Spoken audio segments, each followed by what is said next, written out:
Amzat, kita sekarang di Stockholm, berada di studio yang indah. Perjalanan kita cukup jauh, ya. Senang bisa menyambutmu. Ceritakan, sudah 2-3 minggu berlalu setelah pertarungan dengan Whittaker. Sekarang sudah bisa diingat dan dianalisis. Ceritakan, apakah semuanya berjalan sesuai rencanamu? Ya. Jadi rencanaku adalah untuk bergulat dengannya, mencekiknya. Harusnya kita ambil cinta seperti yang kita rencanakan. Ya, semuanya berjalan sesuai rencana. Jadi dari ronde pertama, apakah kalian ingin menyelesaikannya? Ya, tidak ada rencana untuk menyelesaikannya di ronde pertama, kedua, ketiga, atau kelima. Untuk menangkapnya dengan kuncian atau mencekiknya dan menekannya dengan bergulat. Dan di pertarungan itu ada juga jadi saya yakin bahwa saya akan menjatuhkannya. Jika itu tidak berhasil, saya akan maju, memukul dan menekannya dan mulai bergulat lagi. Dengan cara yang sama, rencananya adalah untuk menekan, memukul dan mengalahkannya. Ya tidak masalah, di ronde pertama semua ronde. Tidak ada rencana untuk langsung mematahkan dia di ronde pertama. Jadi rencananya seperti itu. Ya, mau mengecewakan banyak orang. Jadi saya bahkan duduk di sini, mereka seperti ingin melihat semua warna dari Khamzat. Bagaimana dia sebenarnya? Ya, saya tidak tahu warna-warna apa ini sebenarnya. Pada dasarnya, siapa yang ingin apa, saya tidak tahu. Tapi kami akan melakukan pekerjaan kami dengan baik. Apa yang mereka inginkan, yang paling penting adalah apa yang diinginkan tim. Itulah yang saya inginkan. Istirahat. ada keinginan untuk terus menyelesaikan di ronde pertama karena bisa dihitung sekitar 4-5 menit di mana semua pertarunganmu sebagian besar selesai dalam waktu itu dan tidak ada keinginan untuk terus melanjutkan.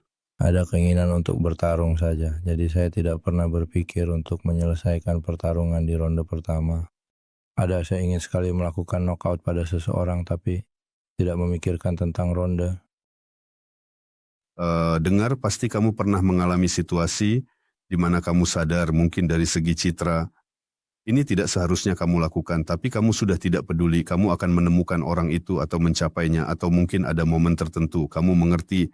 Sekarang ketika kamu sudah dewasa, ketika kamu punya keluarga dan anak, apakah kamu masih memegang prinsip-prinsip itu, yang bisa dibilang prinsip anak muda, atau kamu sudah mendapatkan pengalaman, dan kadang-kadang mungkin tentang beberapa topik, aku berpikir untuk apa aku melakukan ini, aku lebih baik fokus pada urusanku sendiri. Ya.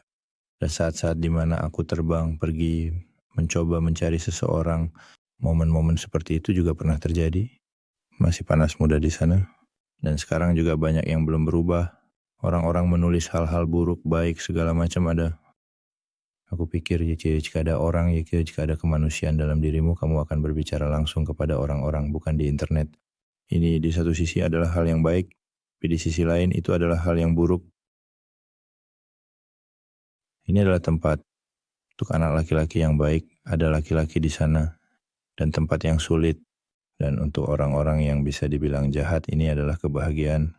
Atau kamu bisa membuat akun-akun anonim atau menulis hal-hal buruk tanpa menunjukkan wajahmu dan tanpa menunjukkan di mana kamu tinggal. Kamu bisa menulis apa saja, mengumpat hal-hal buruk, aku akan melakukan ini, aku akan melakukan itu, semua bisa dibilang ini bukan surga bagi orang-orang yang jahat.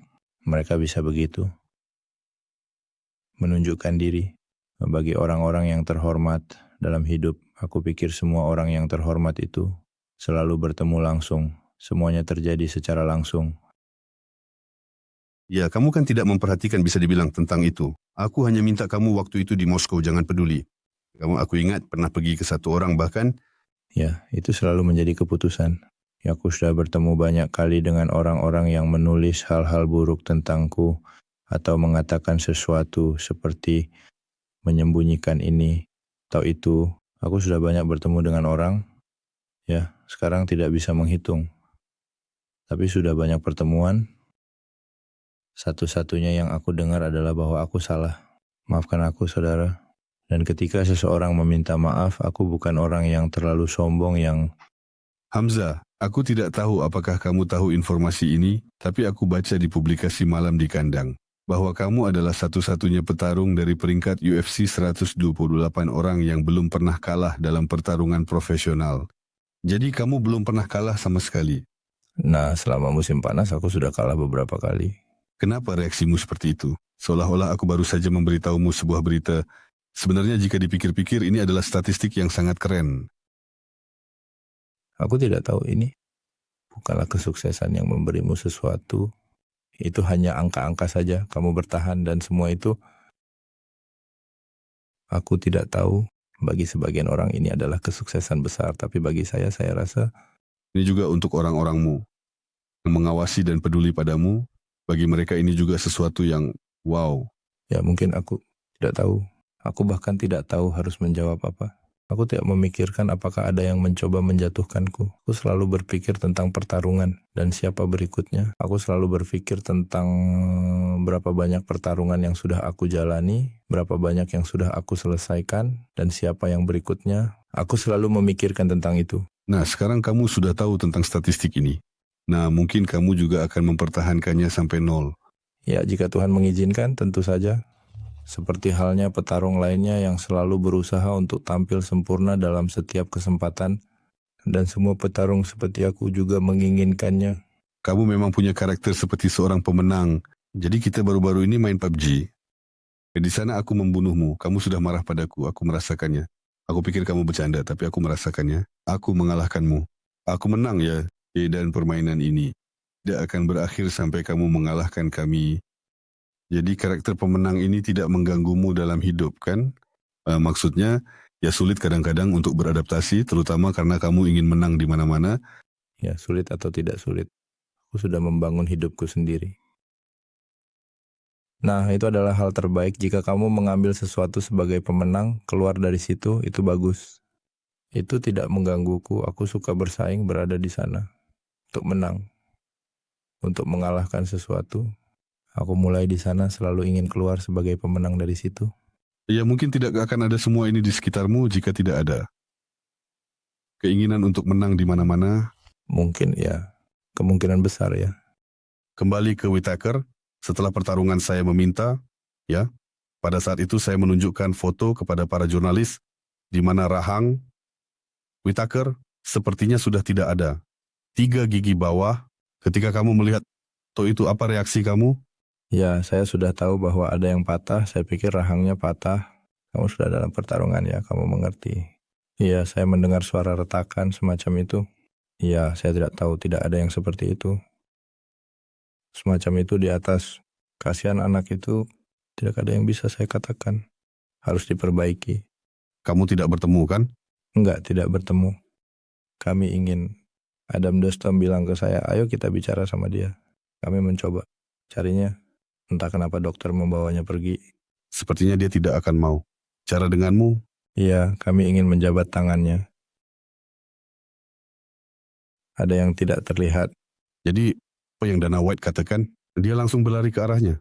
Setelah pertarungan, saya juga belum pernah melihat Dana berlari cepat ke petarung setelah pertarungan untuk menyampaikan sesuatu. Kemudian bahkan para penggemar membahas sesuatu. Dana White berlari ke Hamzat. Sepertinya dia bilang, kamu yang berikutnya untuk sabuk. Saya tidak tahu, saya tidak ingat dengan jelas apa yang dia katakan. Ya, saya ingat dia mengucapkan selamat kepada saya dan ada keributan, penuh emosi di sana. Dan tidak menyadari bahwa dia mendekat. Bahkan sudah lupa. Ya, tentu saja tidak lupa. Tapi saya ingat bagaimana dia mendekat dan berbicara. Tapi saya lewat saja, jadi tidak melihat dia. Mamzat, apa rencanamu selanjutnya? Sepertinya Dricvis de Plussy sudah tidak mau bertarung dengan Sean. Dia lebih tertarik untuk bertarung denganmu. Semua orang bicara tentang Februari. Apakah ada tawaran untukmu? Mungkin kamu sendiri bagaimana? Siap sekarang? Tidak ada tawaran apapun tentang Februari, tidak. Jadi saya berencana untuk pergi ke sana. Saya sudah punya kontrak. Ada beberapa pertemuan. Dan sesuai kontrak saya harus pergi dan melakukan pekerjaan. Bertemu dengan para penggemar sana. Ngobrol, berinteraksi. Untuk pertarungan saya tidak berbicara dengan siapapun, tidak ada yang seperti itu. Dan rencana saya sekarang adalah untuk pulih. Dan seperti yang saya katakan ada masalah. Anak itu harus diselesaikan. Tentu saja itu tidak sopan saya mengungkapkannya seperti itu. Jadi ya saya berbicara dengan orang Inggris di sana. Tidak biasa membicarakan tentang orang-orang kita. Amzat tentang juara di Plussy. Jadi kamu memilih dari mereka yang sudah kamu lawan. dan membandingkannya dengan dia. Apakah dia lawan yang sulit bagimu, atau ada yang lebih sulit saat kamu bertarung? Bisa dibilang dia adalah lawan yang paling sulit. Jika kita tidak bertengkar, saya sudah ditanyai pertanyaan ini sebelumnya, tapi seperti yang saya katakan, jika kita tidak bertengkar, kita tidak akan tahu.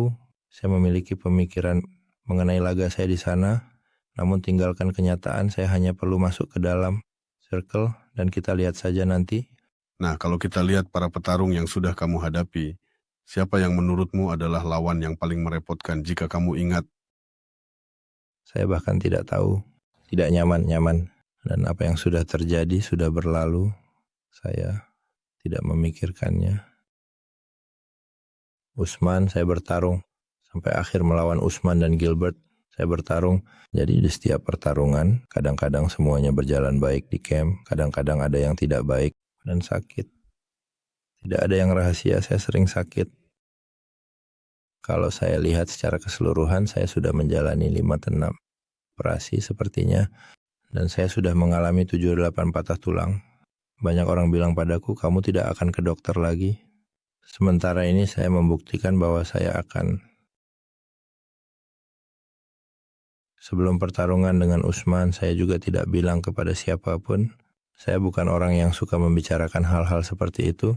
Saya punya masalah itu, lalu ada masalah lainnya. Mungkin lawanku juga punya beberapa masalah dan sedikit demam semua itu. Saya bahkan sempat berpikir untuk tidak bertanding, tapi tetap saja saya sudah lama tidak bertarung, hampir setahun. Dan saya jadi berpikir saya akan cepat-cepat masuk ke dalam pertarungan, tapi pikiran-pikiran yang saya miliki tidak terwujud, tapi syukurlah kami menang. Saya tidak tahu apakah ini bisa disebut alasan, tapi seperti yang saya tahu, kamu sangat rentan terhadap penyakit, tidak seperti yang lain. Kita bisa dibilang bisa menahan virus. Pikiran-pikiran yang saya miliki tidak terwujud, tapi syukurlah kami menang. Saya tidak tahu apakah ini bisa disebut alasan. Tapi seperti yang saya tahu, kamu sangat rentan terhadap penyakit. Tidak seperti yang lain. Kita bisa dibilang bisa menahan virus. Tidak, itu tidak. Seperti yang mereka katakan rentan, sakit. Seperti yang lain, saya hanya berlatih keras. Dan saya selalu berada di gym. Ketika kamu selalu berlatih mau tidak mau, imunitasmu pasti menurun. Jadi selalu ada beberapa penggemar yang mendekat, mereka tidak berpikir bahwa ada infeksi. Berdasarkan pandangan dan pendapatmu secara keseluruhan, siapa 5 petarung teratas yang berasal dari CIS? Bisa sebutkan mereka. Yang aktif. Yang sangat aktif. Di organisasi mana mereka bertanding. UFC tentu saja ya. Rekan-rekan Anda. Kepada semua rekan-rekan saya. Tentu saja yang pertama adalah Islam. Yang sekarang berada di posisi nomor 1 menurutku. Dan siapa lagi di sana? Di posisi kedua. Aku tidak mau memberitahumu. Siapa saja yang berasal dari CS. Aku tidak tahu semuanya. Ada banyak anak muda di sana menurutku. Ya, dan Syafkat. Sekarang dia akan bertarung untuk sabuk. Dan sekarang Syara Bulat. Dia adalah petarung baru yang sangat bagus. Sedikit lebih berbakat dan bersemangat. Menjadi bintang yang baik. Dan siapa lagi di sana? Aku tahu semua. Tentu saja Fedor ya, mantan juara. Arman. Di sana banyak sekali. Sudah, ini adalah 5 dengan Armela. Ya, tepat sekali. Kamu tidak suka nonton pertarungan saja?